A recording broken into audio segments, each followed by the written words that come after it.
Hello good evening guys. I hope आप सब बहुत अच्छे होंगे। मेरा नाम अजय है और आप देख रहे हैं JKSSP ऑनलाइन ट्यूटोरियल। एंड आज के लेक्चर में हम लोग इकोनॉमिक्स का लेक्चर नंबर 4 पढ़ने वाले हैं। जो आपका पहला चैप्टर चल रहा है बेसिक टर्म्स एंड प्रिंसिपल्स का, ये लेक्चर नंबर 4 है। तो हम लोगों ने इसमें ऑलमोस्ट आपका इकोनॉमिक्स का हर एक पार्ट कवर करने की कोशिश करी, जिसमें आपको इकोनॉमिक्स का मैंने मतलब समझाने की कोशिश करी।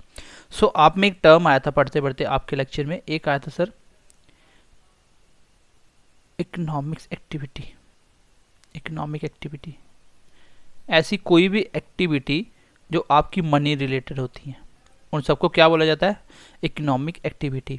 तो मैंने इसका आपको बताया था, इसमें कौन कौन से आता है सर। एक तो आता है आपका प्राइमरी सेक्टर, देखो यहाँ से क्वेश्चन आता है। एक आता है सर आपका सेकेंडरी, एंड एक आता है सर आपका टर्शियरी सेक्टर। एक तो हम ये चीज़ों तीनों को पढ़ेंगे। क्वेश्चन एग्जाम में आता है इसमें से कौन सी चीज़ प्राइमरी सेक्टर से बिलोंग करती है, कौन सी आपकी सेकेंडरी से करती है। तो यहाँ से क्वेश्चन बार बार एग्जाम में पूछा जाता है, तो आपको बहुत अच्छे से समझना होगा इसको। दूसरी चीज़ आज हम जो पढ़ने वाले हैं वो होगा आपका माइक्रो और मैक्रो में मैं आपको डिफरेंस समझा दूंगा। तो इसमें हमें कौन कौन से टॉपिक पढ़ने हैं ये भी आपको मैं बता दूंगा। और जो भी माइक्रो मैक्रो में आते हैं, कैसे पता चलता है कि कौन सा माइक्रो का टॉपिक है और कौन सा आपका मैक्रो का टॉपिक है। तो चलिए इससे शुरुआत करते हैं। प्लस आज की क्लास में मैं आपको बताऊंगा MRP क्या होता है, MSP क्या होता है। आपको समझ आ जाएगा कि ये जो किसान है वो किस लिए आपका प्रोटेस्ट वगैरह कर रहे हैं, बिल में एक्चुअली क्या है, आप बिल को भी समझ पाओगे। तो चलिए क्लास को स्टार्ट करते हैं। हमेशा की तरह अगर क्लास अच्छी लगे तो लाइक करें, कमेंट करके बताएं और अपने दोस्तों के साथ भी शेयर करें, सो एज हर एक बच्चा इन सेशनों का फ़ायदा उठा पाए। तो चलिए क्लास को स्टार्ट करते हैं। तो सबसे पहले मैं आपको बताता हूँ इकोनॉमिक्स एक्टिविटी में हम प्राइमरी, उसके बाद guys secondary, and then tertiary sector. तो मैंने आपको समझा दिया था कि इकोनॉमिक्स एक्टिविटी क्या होती है। ऐसी कोई भी एक्टिविटी जिसमें पैसों का लेना देना हो, जो मनी रिलेटेड हो, वो सारी कौन सी होगी? वो सारी इकोनॉमिक्स एक्टिविटी होगी। जैसे सर प्राइमरी में कौन कौन सी आती हैं? प्राइमरी मतलब सबसे इनिशियल स्टेज पे। मैं आपको इसका ट्रिक भी बताऊंगा कैसे आपको याद करनी है। तो सबसे पहले प्राइमरी में कौन कौन सी आएगी सर? जो प्राइमरी सेक्टर में आएगा, जो प्राइमरी सेक्टर में आएंगी, सबसे पहले आप लिख लो एग्रीकल्चर के जितना भी रिलेटेड होगा। एग्रीकल्चर, किसी का भी agriculture and related to agriculture, agriculture and related to agriculture. जितनी भी एक्टिविटी एग्रीकल्चर से होगी या एग्रीकल्चर के रिलेटेड होंगी, वो सारी की सारी प्राइमरी सेक्टर में आएंगी। जैसे मैं आपको इसकी एग्जांपल से समझा देता हूँ कि कौन कौन सी आएगी। यही क्वेश्चन सीधा एग्जाम में पूछा जाता है कि 4 ऑप्शन देके पूछेगा, इनमें से कौन सा प्राइमरी सेक्टर की एक्टिविटी है, तो वो आपको बताना है। तो बहुत आसानी से मैं आपको याद करवा दूंगा अभी। देखो सबसे पहले आप एग्जाम्पल के लिए लिख लो आप, ठीक है, एग्जाम्पल के लिए लिख लो। जैसे एग्जाम्पल मैं एक साथ लिखवा देता हूँ। प्राइमरी के बाद सेकेंडरी में कौन सी आएगी सर? सेकेंडरी में कौन कौन सी आएगी? इसमें तो आएगा सर एग्रीकल्चर। इसमें जितने भी आपके इंडस्ट्रीज होंगी, इंडस्ट्रीज, या आप बोल सकते हो सर जितने भी इंडस्ट्री के रिलेटेड होंगी, इंडस्ट्रीज या इंडस्ट्री के रिलेटेड होगी। चलो सर, यहाँ से एक क्वेश्चन एग्जाम में बहुत बार पूछा जाता है सर सबसे ज़्यादा एम्प्लॉयमेंट कौन से सेक्टर में होता है? मतलब इंडिया के सबसे ज़्यादा पॉपुलेशन कौन से सेक्टर में काम करती है? तो सबसे ज़्यादा जो एम्प्लॉयमेंट होता है वो होता है सर प्राइमरी सेक्टर में। मतलब 50 से लेके 60% तक का ऑन एन एवरेज एम्प्लॉयमेंट सिर्फ और सिर्फ प्राइमरी सेक्टर में होता है। मतलब लोग एग्रीकल्चर से जुड़े हुए हैं अभी भी। इसलिए इंडिया को बोला जाता है कि इंडिया क्या है सर? सोने की चिड़िया है, क्योंकि यहाँ पे लोग ज़्यादा चीज़ें एग्रीकल्चर पे बिलीव करते हैं। हमारे आधे से ज़्यादा मतलब 60% लोग हैं जो सिर्फ एग्रीकल्चर पे सर्वाइव करते हैं, तो जो भी खेती वगैरह करते हैं, तो इसलिए इसको ज़्यादा महत्व दिया जाता है इंडिया के अंदर। दूसरी चीज़ क्या होती है सर? इसमें बोला जाए कि सबसे कम जीडीपी में पार्टिसिपेट किसका है? जो आपकी जीडीपी होती है, ग्रॉस डोमेस्टिक प्रोडक्ट, जो आपके ग्रॉस डोमेस्टिक प्रोडक्ट होते हैं, जीडीपी होता है सर आपके देश के अंदर कितनी चीज़ों का प्रोडक्शन हो रहा है, टोटल ओवरऑल कितना प्रोडक्शन हुआ, वो सारा काम मिला के एक जीडीपी बनाई जाती है पूरे देश की। तो उस जीडीपी में जो इसका परसेंटेज है वो सबसे कम है, वो कितना सर? 17% है। यहाँ से एग्रीकल्चर से जो इंडिया का जो डेवलपमेंट होने के लिए जीडीपी में पार्टिसिपेट है वो सिर्फ और सिर्फ कितना है, 17%। और सबसे ज़्यादा है सर आपका टर्शियरी सेक्टर में। और अब भी अगर मैं बोलूँ कि एम्प्लॉयमेंट की बात करूँ तो कम है आपका टर्शियरी में, लेकिन क्वेश्चन एग्जाम में आता है कि सबसे ज़्यादा जीडीपी में किसका पार्टिसिपेशन है, तो वो है सर टर्शियरी सेक्टर से, सबसे जहाँ पे आप सर्विस प्रोवाइड करते हो। जैसे एग्जाम्पल के लिए समझ लो, जितने भी डॉक्टर हैं ये क्या कर रहे हैं, सर्विस प्रोवाइड कर रहे हैं। जो भी बड़े बड़े इंजीनियर है वो क्या कर रहे हैं सर, सर्विस प्रोवाइड कर रहे हैं। जो भी आपके साइंटिस्ट है क्या कर रहे हैं, सर्विस प्रोवाइड कर रहे हैं। जितने भी आपके क्रिकेटर है वो क्या सर्विस प्रोवाइड कर रहे हैं। इनकी सैलरी और जो खेतों में काम कर रहे हैं किसान, उनकी सैलरी, दोनों में डिफरेंस समझ सकते हो, दोनों में आप डिफरेंस समझ सकते हो बहुत अच्छे से।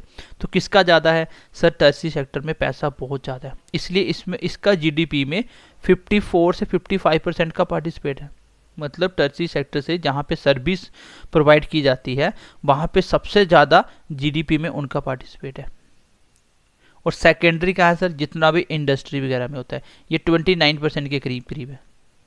ठीक है, ये 2020 का डाटा है। तो इस तरीके से आपका क्या है सर, जीडीपी में पार्टिसिपेट किसका सबसे ज़्यादा हुआ, टर्शियरी का। क्वेश्चन एग्जाम में पूछा जाएगा कि जीडीपी में सबसे ज़्यादा, जीडीपी में ग्रॉस डोमेस्टिक प्रोडक्ट में सबसे ज़्यादा पार्टिसिपेट किस सेक्टर का है, सबसे ज़्यादा कहाँ से इनकम जनरेट होती है, आप बोलोगे सर टर्शियरी सेक्टर। आपको बोला जाएगा सबसे ज़्यादा मैक्सिमम एम्प्लॉयमेंट कहाँ पे है, मैक्सिमम एम्प्लॉयमेंट कहाँ पे है, तो आपका सर आंसर होगा कि मैक्सिमम एम्प्लॉयमेंट तो प्राइमरी में है। कहाँ है सर, प्राइमरी सेक्टर में। आई होप यहाँ तक आप समझ पाए होंगे। मैंने आपको क्या बताने की कोशिश करी कि इकोनॉमिक्स एक्टिविटी जितनी भी हैं सर, उसमें जितने भी प्राइमरी सेकेंडरी मनी जहाँ से होगी, प्राइमरी सेकेंडरी और टर्शियरी से जो भी मनी वगैरह रिलेटेड चीज़ें आएंगी वो सारी आपकी किस में आएंगी, वो सारी इकोनॉमिक्स एक्टिविटी में आएंगी। इसमें क्या क्या आता है, एक तो इसको बांटा गया प्राइमरी सेकेंडरी टर्शियरी।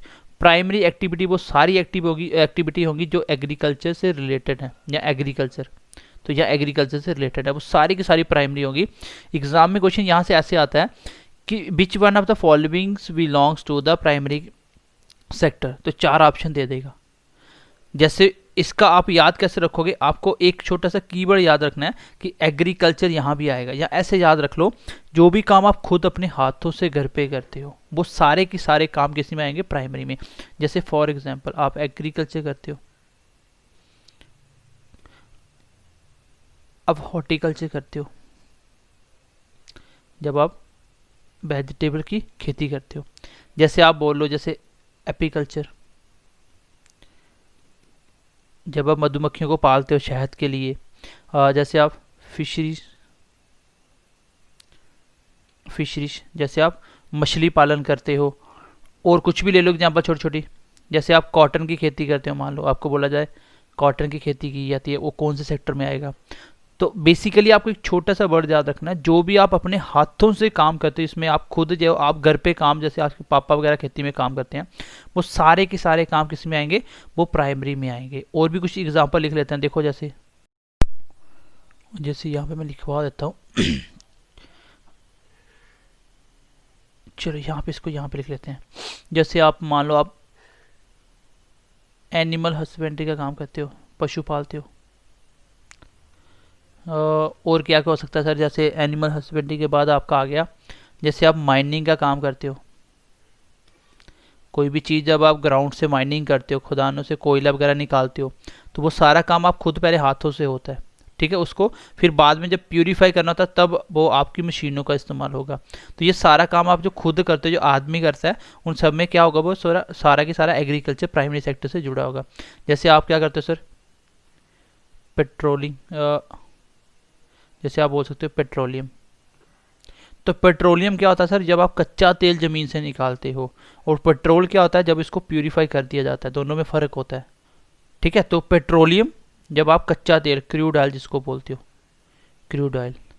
तो बेसिकली आपको यहाँ पे याद रखने वाली बातें ये हैं, क्वेश्चन एग्जाम में सीधा सीधा पूछा जाएगा इनमें से कौन सी चीज़ है जो प्राइमरी सेक्टर में बिलोंग्स करती है। तो आपको एक वर्ड याद रखना है सर, जितनी भी एग्रीकल्चर या एग्रीकल्चर के रिलेटेड जो भी होगा वो सारा के सारा किस में आएगा, वो प्राइमरी सेक्टर में आएगा, क्योंकि प्राइमरी सेक्टर में एम्प्लॉयमेंट सबसे ज़्यादा है। तो बेसिकली आपके एग्ज़ाम में जो क्वेश्चन पूछा जाता है वो सीधा सीधा पूछा जाएगा, सर ऐसा कौन सा चीज़ है जो प्राइमरी सेक्टर से बिलोंग्स करती है। तो प्राइमरी सेक्टर में वो सारी चीज़ें आएंगी जो आपका एग्रीकल्चर या एग्रीकल्चर के रिलेटेड होंगी। तो ये मैंने एग्जांपल कुछ लिखवा दी, एक बार अच्छे से पढ़ना, अपने आप याद हो जाएंगी। अच्छा, दूसरे नंबर पे आता है सर सेकेंडरी में क्या क्या आता है, तो ये भी मैं आपको बताता हूँ। कोई भी ऐसी चीज़ जो इंडस्ट्री बनाती है, जो इंडस्ट्री के रिलेटेड होगी, मतलब यहाँ पे भी इंडस्ट्री या कंपनी का काम आ जाएगा, वो सारी की सारी किसमें आएगी सर, सेकेंडरी में। जैसे फॉर एग्जाम्पल के लिए आप बोल सकते हो, आप मान लो पेट्रोल बनाते हो, तो क्या ज़मीन से पेट्रोल निकलता है? बिल्कुल नहीं। ज़मीन से आप पेट्रोलियम निकालते हो, कच्चा तेल निकालते हो, फिर उसको प्यूरीफाई करते हो, एक बड़ी बड़ी कंपनियों के तहत होता है, वो इंडस्ट्रियाँ इन्वॉल्व होगी उसमें। तो ये आप बोल सकते हो क्या है सर, ये सेकेंडरी काम है। जैसे बोलते हैं सर कोई एनर्जी बनाते हो, कोई भी एनर्जी बनाते हो, जैसे इलेक्ट्रिसिटी बनाते हो, तो ये अपने आप नहीं बनती हैं, ये आप मशीनों के थ्रू, इंडस्ट्री होती है बड़ी बड़ी जो ये काम करती हैं। जैसे इंडस्ट्री के बाद आप बोल सकते हो एनर्जी बन गया इंडस्ट्री। कोई भी मैन्युफैक्चरिंग का काम, मैन्युफैक्चरिंग, अब कोई भी चीज़ मैन्युफैक्चर कर रहे हो उसके लिए भी आपकी बड़ी बड़ी कंपनियां लगी होंगी। जैसे आप बोल सकते हो मैन्युफैक्चरिंग के बाद साथ साथ, जैसे आप बोल सकते हो कोई भी कंस्ट्रक्शन का काम सर, जैसे आपके रोड्स वगैरह, घर वगैरह, कुछ भी घर वगैरह कुछ भी बनाते हो, वो सारा के सारा सेकेंडरी में आएगा। ठीक है, तो आपको बेसिकली ये कुछ एग्जांपल याद रखनी है। आपको एग्जांपल से ज़्यादा बेटर है कि आप देखो जिसमें भी इंडस्ट्री बिलोंग हो रही है, जिसमें भी इंडस्ट्री के रिलेटेड कोई काम आ रहा है, जो बड़ी बड़ी कंपनियां करती हैं, उन सब काम को हम क्या बोलेंगे सर, ये सारे के सारे सेकेंडरी वर्क है। और आप देख लो, जो आप खुद घर पे ये चीज़ें आप घर पे बना सकते हो क्या? तेल नहीं बना सकते। एनर्जी घर पे बना सकते हो? नहीं बना पाओगे, उसके लिए आपको मशीनों का इस्तेमाल करना पड़ेगा। इलेक्ट्रिसिटी घर पे नहीं बनाते हो तुम, मतलब बेसिकली तुम जो चीज़ घर पे नहीं बना रहे हो वो सारा सेकेंडरी में आएगा। अगर मैं बात करूं सर टर्शरी की, जिसका सबसे ज़्यादा जीडीपी में क्या है, पार्टिसिपेट है, आपको बोला जाए मैक्सिमम जीडीपी में शेयर किसका है, तो आप बोलोगे सर टर्शरी सेक्टर का। अच्छा, टर्शरी मैंने बोला, टर्शरी में आपको एक वर्ड छोटा सा याद रखना है, इसमें सर्विस या सर्विस के रिलेटेड कुछ भी आएगा वो सारा टर्शरी में होगा। जैसे फॉर एग्जाम्पल ये लिख लो, देखो एग्जाम्पल इंपॉर्टेंट है, एग्जाम में डायरेक्टली एग्जाम्पल पुट करेगा कि ये वाली किससे बिलोंग करती है। जैसे मैं आपको बोल दूं सर, सबसे बेसिक एग्जाम्पल से शुरू करते हैं। जैसे एक टीचर, टीचर किस में बिलोंग करेगा सर, ये सर्विस में है, क्योंकि मैं आपको देखो टीचिंग कर रहा हूँ, मैं पढ़ा रहा हूँ, इसके बदले मुझे कुछ ना कुछ पैसा मिलेगा। ठीक है, इसके बदले में मुझे पैसा मिलेगा, तो मैं आपको एक सर्विस दे रहा हूँ, आपको मैं पढ़ा रहा हूँ। मैं आपको ना तो कोई चीज़ दे रहा हूँ, ना ही कोई फिजिकली चीज़ दे पा रहा हूँ, ना ही कोई आपका मैं खेत का काम कर रहा हूँ, तो मैं आपको एक सर्विस दे रहा हूँ जो आपको टीचिंग कर रहा हूँ। जैसे बोल सकते हैं सर एक क्रिकेटर होता है, जैसे बोल सकते हो आप। ठीक है, जैसे आप बोल सकते हो जो भी क्रिकेटर हैं, तो क्रिकेटर क्या कर रहे हैं, वो खेल रहे हैं देश के लिए, वो आपको एक सर्विस प्रोवाइड कर रहे हैं। ठीक है, जैसे मैं बोल सकता हूँ जितने भी आपके हॉस्पिटल वगैरह हैं, अब हॉस्पिटल क्या कर रहे हैं, आपकी खेती का काम नहीं कर रहे हैं, आपके लिए कुछ चीज़ प्रोड्यूस नहीं कर रहे हैं, वो आपकी सेवा कर रहे हैं, आपको सर्विस प्रोवाइड कर रहे हैं। जैसे आपके जितने भी एजुकेशनल इंस्टीट्यूट हैं, एजुकेशनल इंस्टीट्यूट जितने भी होते हैं, जैसे स्कूल्स, कॉलेज वगैरह कुछ भी है, ये सारे आपको क्या कर रहे हैं सर, सर्विस दे रहे हैं। उसके बाद और क्या क्या आ सकता है सर्विस में, सोचो और क्या क्या आ सकता है, आप मुझे भी कमेंट सेक्शन में बता सकते हो, सर ये भी एक सर्विस देने का काम होता है। जैसे मैं और भी लिखवा देता हूँ, जैसे लिख लो आप, जैसे लिख लो सर बैंकिंग। बैंकिंग क्या कर रहा है, आपको सर्विस दे रहा है, बैंकिंग आपको सर्विस दे रहा है, आपका पैसा सेव करके रख रहा है आपके लिए, आप कहीं भी जाओगे आप पैसा कहीं से भी निकाल सकते हो, वो सर्विस दे रहा है आपको। जैसे आपका बोल सकते हो ट्रांसपोर्ट, मतलब जो भी आपकी लाइफ में कोई चीज़ करने के लिए सिर्फ हेल्प कर रहा है आपकी, जो आपके काम को आसान बना रहा है, वो सारे काम किस में आएंगे सर, सर्विस में। तो ये सारे आपको सर्विस दे रहे हैं। जैसे टेली कम्युनिकेशन क्या है आपके लिए, जो आप टेली कम्युनिकेशन कर रहे हो, मोबाइल वगैरह सब कुछ, जो सिम वगैरह जितनी भी कंपनी हैं, ठीक है, टेली कम्युनिकेशन, ये सारे आपको क्या कर रहे हैं सर, सर्विस दे रहे हैं। तो आपको ऐसे याद रखना है, जितने भी एजुकेशनल इंस्टीट्यूट हैं, जो भी बैंकिंग सेक्टर्स हैं, जितने भी ट्रांसपोर्ट हैं, जितने भी टेली कम्युनिकेशन हैं, जितने भी हॉस्पिटल हैं, जितने भी टीचर हैं, ये सब की सब आपको सर्विस दे रहे हैं। और आज के टाइम में पूछा जाए कि पंडित जी आपकी शादी करवाते हैं तो क्या कर रहे हैं, वो भी सर आपको सर्विस दे रहे हैं। वो आजकल समाज सेवक नहीं करते हैं, तो वो आपको सर्विस दे रहे हैं, इसके बदले में वो क्या करते हैं सर, मनी चार्ज करते हैं। तो जिसमें भी मनी आ जाएगा वो सारे के सारे किस में आएंगे, वो सारे के सारे आपकी इकोनॉमिक्स एक्टिविटी में आएंगे। और उसके अंदर भी 3 प्रकार के, एक प्राइमरी, सेकेंडरी एंड टर्शरी। तो ये था आपका प्राइमरी सेकेंडरी और टर्शियरी सेक्टर का छोटा सा एक कॉन्सेप्ट। यहाँ से क्वेश्चन बार बार एग्जाम में पूछा जाता है और बच्चों को इस चीज़ की समझ नहीं होती है कि बेसिक सर प्राइमरी क्या होता है, सेकेंडरी क्या होता है। आप देखोगे जब बुक बेसिक निकालोगे वहाँ बहुत सारे क्वेश्चन ऐसे मिलेंगे, यहाँ पे साफ साफ बोला होगा कि बताओ इन चारों में से कौन सा टर्शियरी सेक्टर से बिलोंग करता है। तो मैंने बोला जितनी भी सर्विस होंगी, और सर्विस जैसे बैंकिंग, टीचर, कुछ भी जो भी आप खुद भी सोच सकते हो, आपके सामने कोई वर्ड आएगा आप खुद भी इसको पढ़ सकते हो, खुद समझ सकते हो कि इसमें टर्शियरी कौन सा है, सेकेंडरी जिसमें भी इंडस्ट्रीज इन्वॉल्व हो जाएंगी, और प्राइमरी जो आप खुद घर पे करते हो। कोई भी चीज़ देख लेना कि क्या मैं खुद कर पाता हूँ घर पे, अगर वो कर पाते हो तो सारी एग्रीकल्चर में आएगी। अगर आपको किसी कंपनी के थ्रू वो चीज़ मिलती है, जैसे यहाँ पे मैं बोल दूँ इसी के अंदर मैं बोलूँ एक छोटा सा एग्जांपल है, तो मैं बोलता हूँ सर फूड प्रोसेसिंग किसका पार्ट है, फूड प्रोसेसिंग किसका पार्ट है, ये मुझे आप कमेंट सेक्शन में बताओगे, मैं नेक्स्ट क्लास में आपको इसका आंसर बताऊंगा। जो आपका फूड प्रोसेसिंग होता है, ठीक है, फूड प्रोसेसिंग मतलब होता है कि जो भी आपका खाने पीने का सामान है उसको पैकिंग करके आगे सेल करते हो। जैसे आप बोल सकते हो जैसे चिप्स वगैरह आती हैं आपकी, ठीक है, जैसे टकाटक वगैरह, बिस्किट वगैरह जो भी आते हैं, तो ये सारे के सारे क्या है, फूड प्रोसेसिंग है। ये किस में आएगा आप मुझे बताना, ये क्या है, ये आपकी सर्विस है, सेकेंडरी है या प्राइमरी है, ठीक है। तो ये आपको मुझे कमेंट सेक्शन में आंसर बताना है। तो आई होप ये प्राइमरी, सेकेंडरी, टर्शियरी का कॉन्सेप्ट आप समझ पाए होंगे। सबसे पहले मैंने बताया कि सर बेसिक टर्म्स का लेक्चर नंबर 4 है। हम जितने भी पढ़ रहे हैं इकोनॉमिक्स एक्टिविटी पढ़ रहे हैं, ये मैंने आपको समझाया था कि जो भी मनी रिलेटेड होंगी वो सारी इकोनॉमिक एक्टिविटी होंगी, और जो मनी के रिलेटेड नहीं होगी वो नॉन इकोनॉमिक एक्टिविटी, जैसे जितने भी रिलीजियस वर्क है, सोशल वर्क है, ठीक है, उसके बाद पॉलिटिशियन के जितने भी काम होते हैं, तो वो सारे के सारे किस में आते हैं सर, वो आते हैं आपके नॉन इकोनॉमिक्स में। और इकोनॉमिक्स में कौन से आते हैं, जो मनी के रिलेटेड होंगे। इसमें मैंने आपको 3 सेक्टर बताए थे, प्राइमरी, सेकेंडरी, टर्शियरी। इन तीनों में कौन कौन क्या आएगा, इसके लिए मैंने बोला कि आप याद रखना कि आपको बोला जाए कि मैक्सिमम एम्प्लॉयमेंट कहाँ पे है। इसलिए तो इंडिया क्यों मतलब एग्रीकल्चर पे इतना फोकस करती है, इसलिए करती है क्योंकि एग्रीकल्चर से हमारे देश के 50 से 60% लोग इस पर सर्वाइव कर रहे हैं। इवन कि इससे जीडीपी का शेयर बहुत कम है, इससे जीडीपी को बहुत कम फायदा होता है, मात्र 17% तक। लेकिन तो भी क्या है सर, ये इंडिया में सबसे ज़्यादा लोग यहाँ पे काम करते हैं। अगर मैं सेकेंडरी की बात करूँ तो ये टर्शियरी की बात करूँ, ये सबसे कम होता है यहाँ पे एम्प्लॉयमेंट। लेकिन अगर मैं आप बोलूँ कि जीडीपी में सबसे ज़्यादा पार्टिसिपेट कितना है, तो आप बोलोगे 54 to 55% तो किसका सर, वो है आपका टर्शियरी सेक्टर में। देखो आधे से ज़्यादा सिर्फ इसने संभाल के रखा हुआ है, और सबसे कम किस में सर, प्राइमरी में 17%। तो मैक्सिमम एम्प्लॉयमेंट किस में है आपका, प्राइमरी में, और मैक्सिमम जीडीपी में पार्टिसिपेट किसका है, टर्शियरी का। तो मैंने आपको बोला प्राइमरी को याद रखने के लिए एक वर्ड याद रखो, एग्रीकल्चर, और सेकेंडरी के लिए याद रखो इंडस्ट्रीज, और टर्शियरी के लिए याद रखो सर्विस, ठीक है, सर्विस। जब इतना याद हो जाएगा फिर आपको कुछ भी नहीं बचा, आप तीनों को बना सकते हो। तो ये आई होप आप थोड़ी सी बात को समझ पाए होंगे, इसको एक बार रीड करना आपको पता चल जाएगा। चलो अभी हम कॉन्सेप्ट छोटा सा पढ़ लेते हैं कि सर माइक्रो और मैक्रो क्या है, जो हमें पूरी की पूरी इकोनॉमिक्स में पढ़ना है। माइक्रो और मैक्रो का कॉन्सेप्ट क्या क्या होता है, किसको आप माइक्रो बोलोगे, किसको आप मैक्रो बोलोगे। तो चलिए एक बार वो कॉन्सेप्ट देख लेते हैं गाइस। चलो सर अभी हम कॉन्सेप्ट पढ़ेंगे, आपके सिलेबस में है जो इकोनॉमिक्स को 2 पार्ट में हम बांटेंगे इकोनॉमिक्स को। सबसे पहले मैं आपको इकोनॉमिक्स का बताता हूँ, फादर कौन था।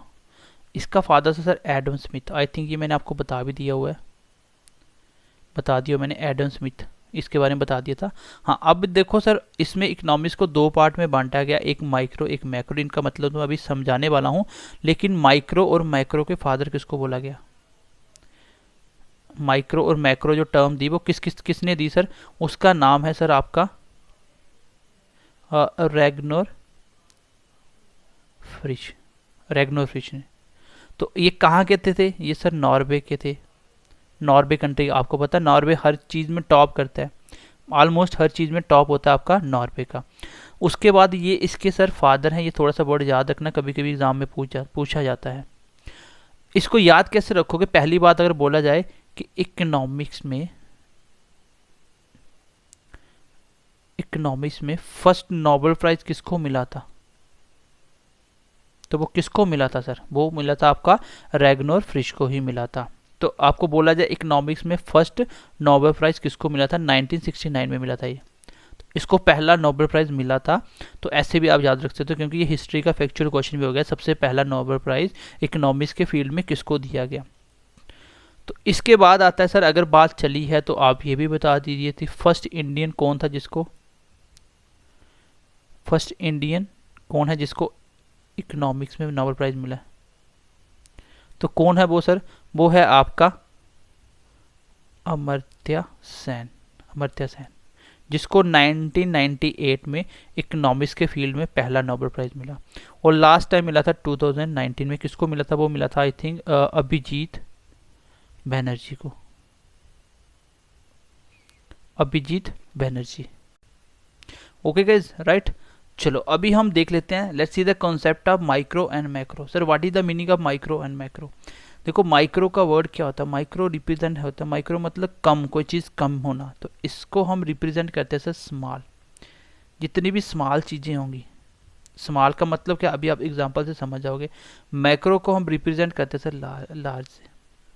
अब स्मॉल का मतलब होगा सर जितने भी इंडिविजुअल लेवल पे, जो इंडिविजुअल लेवल पे काम होंगे, जो एक सिंगल बंदे से काम पता चल जाए, जैसे एक कंपनी का काम, तो वो कौन सा होगा, वो माइक्रो होगा। ओवरऑल सारी कंपनियों का काम मिलके तो वो बनेगा मैक्रो। तो इसमें आ जाएगा सर कलेक्टिव लेवल का। कलेक्टिव लेवल मतलब आपके कुल मिला के सबका एक एवरेज निकाला जाएगा। जैसे एग्जांपल से समझने की कोशिश करो, सबसे पहले नंबर पे लिख लो, जैसे फॉर एग्जांपल मैं बताता हूँ इसमें हम क्या क्या पढ़ने वाले हैं। जैसे सबसे पहले सर आपकी डिमांड, तो डिमांड कौन करता है, एक सिंगल आदमी डिमांड करता है, ऐसे याद रखोगे। जब डिमांड होगी तो डिमांड के बाद सर बंदा सप्लाई भी करेगा। सप्लाई तब करेगा जब क्या होगा, आपका प्रोडक्शन होगा। जैसे ऐसे समझ सकते हो, मैं बोलूं सर एग्रीगेट डिमांड, तो एग्रीगेट डिमांड क्या होगी, एग्रीगेट मतलब कुल मिला के टोटल सारी डिमांड कितनी है, तो वो आएगी मैक्रो में। यहाँ देखो कलेक्टिव वर्ड यूज हो रहा है, कलेक्टिव मतलब कुल मिला के एग्रीगेट किया हुआ है, कुल मिला के सबकी बात हो रही है, लेकिन ये सिंगल डिमांड की बात हो रही है। एक सप्लाई की, तो यहाँ पे बोल सकता है एग्रीगेट सप्लाई। जैसे आप प्रोडक्शन कर रहे हो, प्रोडक्शन के बाद आप क्या करोगे, जब प्रोडक्शन कर रहा है तो प्रोडक्शन के लिए आप क्या करोगे, उसको मार्केट में बेचोगे। तो जो भी हम मार्केट की बात होगी, तो इंडिविजुअल एक छोटी छोटी मार्केट की बात होगी, मार्केट की बात होगी, तो वहाँ पे कुछ कॉस्ट भी होगा, कॉस्ट होगा तो वहाँ से आप कुछ रेवेन्यू भी जनरेट करोगे। तो ये सारी क्या है, सिंगल इंडिविजुअल बातें हैं। देखो प्रोडक्शन एक सिंगल कंपनी करती है, मार्केट एक छोटी छोटी सिंगल मार्केट होती है। लेकिन जब आप बोलोगे सर प्रोडक्शन के बजाय अगर मैं जीडीपी की बात करूं, तो कुल प्रोडक्शन कितना हुआ, ग्रॉस डोमेस्टिक प्रोडक्ट में कुल इंडिया में प्रोडक्शन कितना हुआ, वो सारा के सारा किस में आएगा, जीडीपी मैक्रो में आएगा। जैसे आप बोल सकते हो सर जीडीपी के बाद मैं बोलता हूँ sir national income. National income मतलब कुल देश की इनकम कितनी है। तो ये कैसे निकलता है सर, ये पर कैपिटा इनकम के हिसाब से निकलता है, पर कैपिटा इनकम। ये ऐसा नहीं है कि ये एक ही बंदे पे आपने बताई होगी, ये कैसे निकाली होगी। जैसे आप बोल सकते हो इंडिया की पर कैपिटा इनकम कितनी है, वो कैसे निकालोगे, आप देखोगे कि टोटल पॉपुलेशन कितनी है, टोटल पॉपुलेशन कितनी है, मान लो टोटल पॉपुलेशन 10 है और आपका पर कैपिटा इनकम निकालनी है टोटल पॉपुलेशन के हिसाब से जितना पैसा है, सॉरी ऊपर लिख दोगे टोटल प्रोडक्शन या टोटल मान लो रुपीज़ है, और इसको बांटना है पर कैपिटल इनकम में टोटल पॉपुलेशन में। जैसे मान लो 100 रुपीज़ इनकम है और पॉपुलेशन है 10 की, तो कितनी होगी सर, पर कैपिटल इनकम कितनी है, 10 रुपये। तो हर बंदे की कितनी है, तो इस हिसाब से आपको पूरी पॉपुलेशन का मिला के आप क्या निकाल रहे हो, नेशनल इनकम या देश की इनकम निकाल रहे हो। तो पर कैपिटा इनकम कैसे निकलती है सर, कि टोटल मनी कितनी है टोटल देश में, ठीक है, टोटल प्रोडक्शन कितना है, उसको कितने बंदों के हिसाब से बांटा गया, जितनी आपकी पूरी पॉपुलेशन होगी, तो हर बंदे को कितना कितना आ रहा है इनकम के हिसाब से। तो ऐसे निकलती है आपकी national income per capita income के हिसाब से। तो ये पर कैपिटा एक बंदे पे नहीं है, ये पूरी की पूरी पॉपुलेशन के ऊपर मिला के बताया गया है। इसलिए कौन सी होगी सर, इसमें भी हम किस में पढ़ेंगे, इसको भी हम पढ़ेंगे मैक्रो में। आई होप ये समझ पाए होंगे। आगे देखते हैं थोड़ा सा नेक्स्ट एग्जाम्पल। जैसे मैं बोल देता हूँ सर, मान लो पॉवर्टी बोलो, गरीबी। अब आप देखो कि अगर आपके एरिया की गरीबी निकालनी हो तो एक बंदे को देख के गरीबी नहीं निकलेगी, वहाँ के सारे बंदों को देखा जाएगा कि यहाँ पे तो ऑन एन एवरेज हर एक बंदा इतने इतने एवरेज इनकम इनकी, तो वहाँ से पता चलेगा कितनी पॉवर्टी है। जैसे मैं बोल दूँ इन्फ्लेशन, महंगाई, तो महंगाई क्या एक दुकान से महंगाई बढ़ जाएगी, किसी भी जगह की महंगाई निकालनी है तो आपको ओवरऑल देखना पड़ेगा पूरी मार्केट में प्राइस क्या चल रहा है, क्योंकि एक दुकानदार महंगी करेगा उससे महंगाई नहीं बढ़ेगी, बंदा दूसरी दुकान से खरीद लेगा। लेकिन ओवरऑल जब महंगाई बढ़ जाती है उसको बोलते हैं इन्फ्लेशन हो गया। ठीक है, इन्फ्लेशन हो गया। उसके बाद जैसे आप बोल सकते हो अनएम्प्लॉयमेंट निकाल दो,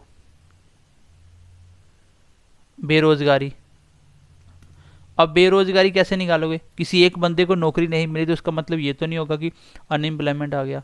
तो ऑन एन एवरेज कितनी पॉपुलेशन को नौकरी कितने को नहीं मिल रही है, अगर ज़्यादा मिल रही है तो आपको पता चल जाएगा कि अनएम्प्लॉयमेंट यहाँ पे ज़्यादा है। तो ये कुछ टॉपिक हैं जो हम माइक्रो और मैक्रो में पढ़ेंगे। ठीक है, और भी कुछ टॉपिक होंगे तो इसी में आपके सिलेबस है, जैसे प्रोडक्शन है, मार्केट है, ये सारे सप्लाई डिमांड आपके सिलेबस में सारे टॉपिक हैं। हम एक एक टॉपिक को बहुत अच्छे से और डिटेल में बिल्कुल बेसिक से समझने की कोशिश करेंगे, जो आपको रियल लाइफ के साथ कनेक्ट करना है। ठीक है, ये सारी चीज़ें आपको रियल लाइफ के साथ कनेक्ट करनी है, मैं आपको बहुत अच्छे से समझा दूंगा। तो ये था हमारा माइक्रो और मैक्रो का छोटा सा कॉन्सेप्ट। अब हम नेक्स्ट चैप्टर स्टार्ट करेंगे जिसका नाम है सर बजट, जिसको बोलते हैं सर फिजिकल पॉलिसी। तो इसको कौन बनाता है? इसको आपकी गवर्नमेंट बनाती है। और जो आपका मॉनेटरी पॉलिसी होगा वो कौन बनाएगा आपका? वो आपकी आरबीआई बनाती है। तो दोनों को हम एक साथ पढ़ेंगे, थोड़ा सा लंबा चलेगा टॉपिक, लेकिन बहुत डिटेल में और बहुत अच्छे से सीखेंगे। और सबसे अच्छा चैप्टर में ये आता है बजट, समझने के लिए बहुत अच्छा चैप्टर है। तो आपको मैं एक एक टॉपिक करवाने के बाद उसके एमसीक्यूज करवाऊंगा। जैसे अभी इस बेसिक के ऊपर एमसीक्यूज कुछ आएंगे, जो कुछ एमसीक्यूज आएंगे वो आपको एमसीक्यूज सारे के सारे लगाने हैं नेक्स्ट वीडियो में। तो अपने दोस्तों के साथ भी शेयर करना वीडियो को, ताकि वो सब बच्चे भी चीज़ों को पढ़ पाएँ। और हमारी कोशिश है कि आपको मैक्सिमम से मैक्सिमम कंटेंट प्रोवाइड कर सके, और बहुत अच्छे लेवल का। हम इतनी मेहनत कर रहे हैं इनके ऊपर कि हम लोगों को कम से कम एक एक टॉपिक बनाने के लिए 4 से 5 घंटे पहले खुद आगे से पढ़ना पड़ रहा है, अलग अलग बुक से सोर्सेज इकट्ठा करना पड़ रहा है, फिर जाके आपको हम कंटेंट दे रहे हैं, ताकि आपका कुछ भी ना छूटे और आपको बेस्ट चीज़ें मिल पाएँ। ठीक है, तो माइक्रो मैक्रो का कॉन्सेप्ट थोड़ा सा समझ आ गया होगा। क्या है माइक्रो? छोटा, जो इंडिविजुअल लेवल पे जो आप इंडिविजुअल लेवल पे निकालोगे, और कलेक्टिव लेवल के निकालोगे तो वो मैक्रो में आएगा। ठीक है, तो आई होप ये छोटे छोटे टॉपिक आपको समझ आए होंगे कि मैं क्या समझाने की कोशिश की। बेसिक मैंने आपको सब कुछ समझाने की कोशिश की कि आपको माइक्रो मैक्रो कैसे पढ़ना है, क्या क्या टॉपिक हम पढ़ेंगे। ठीक है, ये सिलेबस तो आपको सबको पता होगा। मैंने अभी जो एक ख़त्म किया टॉपिक वो था बेसिक टर्म्स एंड प्रिंसिपल्स। तो बेसिकली ये कुछ नहीं पढ़े हैं वो हम क्या करेंगे, जैसे बजट में कुछ टर्म्स आएंगे वहाँ पे भी हम करेंगे, टर्म्स भी चलती रहेंगी। और ये मैंने जो आपको एक आइडिया दे, मैंने आपको पूरी इकोनॉमिक्स का आइडिया दे दिया। तो आपको एक छोटा सा टर्म मैंने बता देता हूँ, एक और था आपका, होता है एमएसपी। क्या होती है ना एमएसपी? चलो ये भी मैं थोड़ा सा डिस्कस कर देता हूँ। ये होता है सर आपका minimum support price, minimum support price. तो मिनिमम सपोर्ट प्राइस क्या होता है? जो अभी आप देख रहे हो ना किसान का जो एक आंदोलन चल रहा है, वो बेसिकली क्या है, वो एक्चुअली डिमांड करें एमएसपी पे। तो एमएसपी क्या होता है? वो होता है मिनिमम सपोर्ट प्राइस। तो पहले क्या थी? गवर्नमेंट मंडी थी, जो आपकी मंडी वगैरह चलती थी। इसमें क्या होता था सर, आपके किसान को पहले ही एक गारंटी दी जाती थी कि मान लो 2021 का बजट निकला, उसमें आपको पहले ही बोल दिया कि इसमें आप जितने भी मतलब चावल की खेती करते हो, अगर आप चावल की खेती, तो मान लो आपको बोल दिया कि सर हम 2000 रुपीज़ पर क्विंटल आपसे ले लेंगे। ठीक है, पर क्विंटल आपसे ले लेंगे। तो पहले ही किसानों को बोल दिया गया कि आपसे हम 1 क्विंटल का 2000 रुपया ले लेंगे, अगर आपका कहीं नहीं बिकेगा तो आप हमारे पास आ जाना, हम आपको इतना पैसा दे देंगे।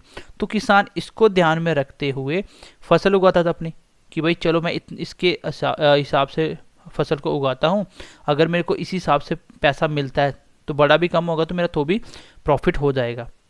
लेकिन ऐसा नहीं है कि वो इतने पे ही बिकेगा, अगर इससे महंगा बिकेगा तो किसान इससे महंगा बेच देगा। लेकिन अगर कहीं भी नहीं बिकेगा तो किसान बोलेगा चलो ठीक है जी 2000 दे दो, आपने बोला था कि हम आपको 2000 का तो देंगे ही देंगे। सेम अब एमएसपी नहीं दे रही है, तो अभी जो किसान प्रोटेस्ट कर रहे हैं उनकी मेन डिमांड है कि सर एमएसपी दे दो, हमें कोई प्रॉब्लम नहीं है। अभी वाले में एमएसपी नहीं दी जा रही। हाँ, ऐसा होगा कि 2 से 3 साल तक आपको बहुत अच्छे प्राइस मिलेंगे, क्योंकि प्राइवेट है उन लोगों को, जैसे जियो में एग्जैक्टली वैसा ही होगा। जियो वालों ने क्या किया, आपको पहले 2 साल अच्छे से फ्री दिया, जब उनका नेटवर्क हर जगह फैल गया, उसका अपोजिशन खत्म हो गया, तो अब वो हर मंथ आपसे रिचार्ज भी करवाती है प्रॉपर, जितने का बाकी उतने का ये भी रिचार्ज करवाती है। तो यही होता है जब आपका प्राइवेट आएंगी, जब वो आपसे सामान लेंगी, जितना भी आपका अनाज होगा वो ले लेगी। जब उसके पास गोदाम इकट्ठे हो जाएंगे तो अब वो क्या करेगी, उसके पास है फिर वो आपको बोलेगी भैया इतना देना दो, नहीं तो जाओ, जाने का ऑप्शन ही नहीं बचा। तो गवर्नमेंट अभी किसान बोल रहे हैं कि सरकार को कि आप हमें गारंटी दे दो कि मिनिमम सपोर्ट प्राइस दे दो कि हम इतना इतना आपको देंगे, अगर कहीं नहीं बिकेगा इतनी गारंटी ले लो, तो हमें कोई इससे मतलब नहीं है, मेरे लिए चाहे प्राइवेट आए चाहे गवर्नमेंट आए। लेकिन सरकार ये नहीं दे पा रही है अभी, ठीक है। अच्छा, एमएसपी निकलती कैसे है, उसको निकालने का तरीका होता है, देखो 1965 में एक कमीशन बनाया गया जिसके तहत ये डिसाइड किया गया कि हम सबको एमएसपी देंगे जितने भी किसान काम करते हैं। ये निकलती कैसे, इसमें ये होता है कि अगर आपका एक्सपेंडिचर मान लो 100 हुआ, आपने टोटल खर्चा लागत कितनी आई 100 रुपीज़, फिर इसके ऊपर आपको 50% एक्स्ट्रा ऑफ ऑल एक्सपेंसेस, मतलब अगर 100 आपका खर्चा हुआ टोटल कुल मिला के, इसका 50% कितना होगा, 50 होगा, तो इन दोनों को मिला के आपको 150 का एमएसपी मिल जाएगा। इसको दोनों को मिला के 100 आपका खर्चा हुआ, उसका 50% एक्स्ट्रा आपको सरकार देगी मिनिमम, ये होगा आपका एमएसपी प्राइस। तो मतलब इतना तो गवर्नमेंट आपको देगी ही देगी, 150 100 का अगर खर्चा आ रहा है तो।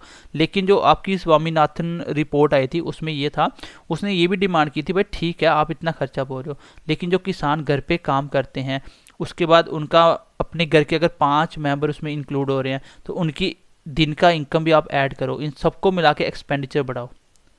ऐसे आप तो घर वाले जैसे मान लो 4 मेंबर्स 6 मंथ मेहनत कर रहे हैं, तो आपने तो सिर्फ यही देखा कि उसमें खाद कितनी डली, कितना खर्चा आया, कितनी आपकी मतलब कटाई में खर्चा आया, वो सब कुछ देख के आप बना रहे हो। लेकिन जो 5 से 4 बंदे घर के लगे हैं, इनका सिस्टम भी पूरा एडअप करो इनमें। तो उसमें क्या था, उस रिपोर्ट के अकॉर्डिंग था कि एमएसपी भी दो, कितनी दो, ये सारा कुछ उसमें डिटेल में डिमांड की गई थी। तो बेसिकली एमएसपी क्या होता है, एमएसपी होता है सर आपका मिनिमम सपोर्ट प्राइस, ठीक है। मैंने आज थोड़ा सा फास्ट पढ़ाया आपको, मुझे लगता है कि आप अभी बेसिक चीज़ें थोड़ी सीख चुके हो। तो मिनिमम सपोर्ट प्राइस क्या होता है सर, मिनिमम सपोर्ट प्राइस होता है कि आपको कम से कम एक ऐसी गारंटी दे दी जाए कि आपकी फसल कहीं ना बिके तो इतने की गवर्नमेंट को लेनी ही पड़ेगी, ताकि हम भी आगे फसल उगा पाएँ। हमें पता ही नहीं कि कितने की बिकेगी, कल को नहीं बिकी तो हमारा तो पूरा साल वेस्ट हो जाएगा, हम लोग कैसे जिएंगे, हम इससे बेटर था कोई और काम कर लेते। तो इसलिए आपको मिनिमम सपोर्ट प्राइस दिया जाता है, जो अभी किसान को नहीं मिल रहा है जो नए कानून के तहत, इसके लिए ये प्रोटेस्ट चल रहे हैं, ठीक है। और भी 2-3 बिल हैं, वो भी कभी टाइम लगेगा तो उसको डिस्कस करेंगे, ठीक है। तो मंडी एक्चुअली बोल रहे खत्म नहीं करे, खत्म हो जाएगी ऑटोमेटिक। जैसे जियो सिम आने से बाकी वाले बिजनेस खत्म हो गए, इसी तरीके से जब बाकी वाले आपको 2-3 साल अच्छा प्राइस देंगे, मंडी में 2000 है और ये आपको 3000 देंगे, तो सब बंदे यहाँ बेचेंगे, तो ये अपने आप खत्म हो जाएगी। जब ये खत्म हो जाएगी तो इसके लिए ऑप्शन नहीं बचेगा, फिर ये भी अपनी मर्जी से 2000 से भी नीचे आ जाएंगे, ठीक है। तो बाकी यही चीज़ है कि प्राइवेट अच्छा है लेकिन कुछ हद तक अच्छा है, सब कुछ प्राइवेट कर दोगे तो काम नहीं चलेगा, आपको आम जनता को भी देखना पड़ेगा। तो ये है आपका एमएसपी। एमआरपी फिर कभी डिस्कस करेंगे। तो आई होप एमएसपी का थोड़ा सा मैंने जल्दी जल्दी शॉर्टकट एक आपको बता दिया थोड़ा कि निकलता कैसे है एमएसपी। सो गाइस, ये था आज की क्लास का कंक्लूजन, जिसमें मैंने आपको क्या क्या सिखाने की कोशिश करी। सबसे पहले हमने सीखा सर इकोनॉमिक्स एक्टिविटीज़, जो भी आपकी इकोनॉमिक्स एक्टिविटी मैंने आपको बताया था, इकोनॉमिक्स एक्टिविटी कौन सी होती हैं, जो भी आपके मनी रिलेटेड होंगी। इसमें मैंने आपको 3 बातें समझाई, एक आपका प्राइमरी, एक सेकेंडरी और एक टर्शरी सेक्टर। एक टर्शरी सेक्टर मैंने प्राइमरी में बताया जितने भी आपके एग्रीकल्चर के रिलेटेड होंगी, मैंने आपको सेकेंडरी में बताया जितने भी आपके इंडस्ट्रीज़ के रिलेटेड होगी, मैंने टर्शरी में आपको बताया जो भी आप सर्विस के रिलेटेड काम करोगे। जैसे इसमें जितने भी एग्रीकल्चर, हॉर्टिकल्चर, सब कुछ इसमें आएगा। इसमें जो भी आप मशीनों के थ्रू बनाते हैं, जैसे पेट्रोल डीजल बनाना, एनर्जी बनाना, उसके बाद मैन्युफैक्चरिंग करना, कंस्ट्रक्शन करना, सारे किस में आएंगे, इसमें आएंगे। तीसरे में सर मैंने आपको बताया जितने भी आपको सर्विस प्रोवाइड करते हैं, जैसे डॉक्टर हो गए, जितने भी डॉक्टर्स होंगे, एजुकेशन होंगे, हॉस्पिटल्स होंगे, जितने भी हैं डॉक्टर्स वगैरह, ये सब, ठीक है। ठीक है, हॉस्पिटल की बजाय आप डॉक्टर कर लेना, जो मैंने आपको हॉस्पिटल बताया था, ठीक है। और टीचर हो गया आपके जितने भी, तो ये सारे क्या कर रहे हैं सर, आपको सर्विस प्रोवाइड करते हैं। ये जितने भी आदमी होते हैं सब आपको सर्विस प्रोवाइड करते हैं। जैसे आपको बोल दिया जाए कि आपका जो लॉयर होता है वो क्या काम करता है, वकील होता है, तो वो क्या काम करता है सर, वो भी सर्विस प्रोवाइड करता है। जितने भी सर आपके टीचर हो गया, जितने भी आपके इंजीनियर होते हैं, ये क्या कर रहे हैं, ये आपको सर्विस प्रोवाइड कर रहे हैं। तो इस तरीके से ये सारे क्या काम करते हैं, सर्विस वाले। जैसे आपके गेम खेलने वाले क्रिकेटर वगैरह जितने भी हो गए, जो फुटबॉल खेलते हैं, जितने भी गेम्स होते हैं, वो सारे क्या कर रहे हैं, आपको देश के लिए सर्विस प्रोवाइड कर रहे हैं। इसके बाद मैंने आपको बताया क्या सर, मैंने आपको बताया, और आपको आज की क्लास में क्या सीखा हमने, माइक्रो और मैक्रो का कॉन्सेप्ट सीखा। मैंने आपको बताया कि मैक्रो में कौन कौन सी चीज़ें आएंगी, माइक्रो में क्या क्या मतलब होता है। इसके बाद मैंने आपको एमएसपी का कॉन्सेप्ट सिखा दिया। अगली क्लास हमारी जो होगी वो होगी सर एमसीक्यूज़ के ऊपर। तो आप सब बच्चों को उसके एमसीक्यूज़ लगाने हैं, अगर आपने मेरी पहली 4 क्लासेस देखी हैं तो। ठीक है, हमारी कोशिश है आपको मैक्सिमम से मैक्सिमम प्रैक्टिस करवाई जाए और आपको पेपर वाला फील पहले ही दिलाया जाए कि पेपर में क्वेश्चन कैसे आते हैं। मैं आपको पहले ही बोल रहा हूँ, अगर आप कॉन्सेप्ट पे और बेसिक पे काम करोगे, समझने की कोशिश करोगे, पेपर बहुत आसान लगेगा, इतने अच्छे लेवल का आपको पढ़ा रहे हैं। लेकिन अगर आप कॉन्सेप्ट ना करके बुक्स पढ़ के उसको याद करने की कोशिश करोगे तो गाइस क्वेश्चन नहीं निकाल पाओगे। इकोनॉमिक्स में बहुत अच्छे से कॉन्सेप्ट होने चाहिए, क्वेश्चन जैसा भी हो बेसिक क्वेश्चन बनाएगा लेकिन फिर भी आपको समझ नहीं आएगा। जैसे मैं आपको क्वेश्चन देता हूँ, मुझे बताओ विच वन ऑफ द फॉलोइंग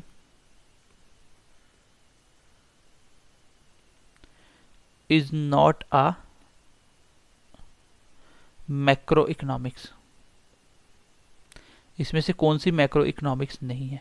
जैसे क्वेश्चन के मैं 4 ऑप्शन भी दे देता हूँ। पर कैपिटा इनकम, दूसरा सर मान लो एजुकेशनल एम्प्लॉयमेंट सर तीसरा आप मान लो तीसरा मान लो आप हंगर इंडेक्स जो आपकी रिपोर्ट निकलती है। चौथा मान लो सर आप जैसे मान लो जियो कंपनी कोई, ठीक है, जियो कंपनी। तो इसमें कौन सा आपका मैक्रो नहीं है। तो सर पर कैपिटा इनकम कैसे निकलती है, कॉमन सेंस यूज़ करो। पर कैपिटा इनकम अकेले बंदे की ना निकल के पूरे बंदों की मिला के एक इनकम बनाई जाती है कि हर बंदे के हिसाब से कितना आ रहा है एवरेज। एजुकेशनल एम्प्लॉयमेंट, तो एक ही बंदे का एम्प्लॉयमेंट नहीं देखेगा, पूरी की पूरी एजुकेशन में कितना एम्प्लॉयमेंट मिला। अच्छा, हंगर इंडेक्स जब निकाला होगा तो एक बंदे पे नहीं निकाला होगा। लेकिन अगर मैं जियो कंपनी की बात करूँ तो जियो एक ही तो कंपनी है, सिंगल। तो ये आ जाएगा सर, ये माइक्रो का कॉन्सेप्ट था। बाकी 3 क्या थे, मैक्रो। उसने क्या पूछा था, जो मैक्रो नहीं है। तो आंसर कौन सा आएगा सर, जियो कंपनी। वो एमसीक्यूज पे रहेगा, मल्टीपल चॉइस क्वेश्चन पे। इसके बाद हमारा जो लेक्चर स्टार्ट हो जाएंगे वो होंगे सर आपके बजट के ऊपर, जिसको आप फिजिकल पॉलिसी भी बोलते हो। इसके साथ साथ एक आप मॉनेटरी पॉलिसी होगी जिसको आरबीआई कंट्रोल करता है और इसको गवर्नमेंट कंट्रोल करती है। दोनों को लिंक कैसे कैसे कोऑर्डिनेशन करवाया गया, कैसे हम सब कुछ पढ़ेंगे बहुत डिटेल में। थोड़े से इसके लेक्चर ज़्यादा चलेंगे लेकिन आप बहुत अच्छे से सीख पाओगे। देखो, लेक्चर 1 पढ़ो और 1 के बजाय अगर 2 पढ़ने पड़े, लेकिन उससे क्वेश्चन नहीं छूटना चाहिए। अगर एक चैप्टर के 3 लेक्चर आ रहे हैं उसकी बजाय 4 पढ़ लो, कोई फ़र्क नहीं पड़ता। 1 साल वेस्ट करने से बेटर है कि आप एक लेसन एक्स्ट्रा पढ़ लो, क्योंकि हमारा फोकस होता है कि आपको हर एक चीज़ प्रोवाइड की जाए और बहुत अच्छे तरीके से, ताकि क्वेश्चन ना बचे। बिल्कुल कम्पिटिटिव एग्जाम के पॉइंट ऑफ व्यू से आपको पढ़ाया जा रहा है। तो आप चुपचाप आंखें बंद करके पढ़ते जाओ, आपको रिजल्ट अपने आप दिख जाएगा। ज़्यादा मत पढ़ो, 2-2 चैप्टर पढ़ लो, उसके बाद अपने आप पता चल जाएगा कि आपका रिजल्ट कैसा था इसमें। फिर आप कहीं भी यूट्यूब पे किसी का भी वीडियो देखो, आपको सब कुछ आता होगा जो भी आपने यहाँ से पढ़ा होगा। तो हमारी हर एक टीचर की यही एक मेन टारगेट है कि हर बच्चों को हर एक चीज़ बेस्ट तरीके से दी जाए, सो एज़ कि वो सारे के सारे यहाँ से एग्ज़ाम क्रैक कर पाए। तो हमारी कोशिश है इस बार मैक्सिमम सिलेक्शन हो यहाँ से। तो बस आप लोग कोऑपरेट करते रहिए, तो हम आपके लिए बहुत अच्छे अच्छे सेशन लेके आने वाले हैं और आई होप कि आपको बहुत अच्छे लगेंगे। तो चलिए मिलते हैं अगली क्लास में। ध्यान रखिए अपना, bye bye, take care and God bless you.